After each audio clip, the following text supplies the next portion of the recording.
జగిత్యాల జిల్లా కోరుట్ల నియోజకవర్గంలో ఈదురుగాలులతో కూడిన భారీ వర్షం కురిసింది. ఉదయం నుంచి తీవ్ర ఉక్కపోతతో ఉండగా రాత్రి ఒక్కసారిగా వాతావరణం మారిపోయింది.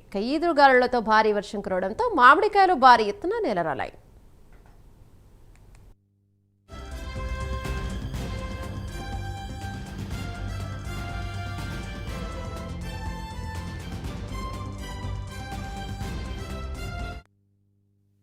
సాయంత్రం 6 గంటలకు పడ్డది.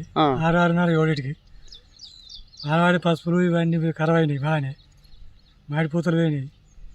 నీళ్ళున్నాయి, అవన్నీ గిరకియాలా, అవంతా నేర్పాలా, అంత బాగా నుక్సాన్ అయింది.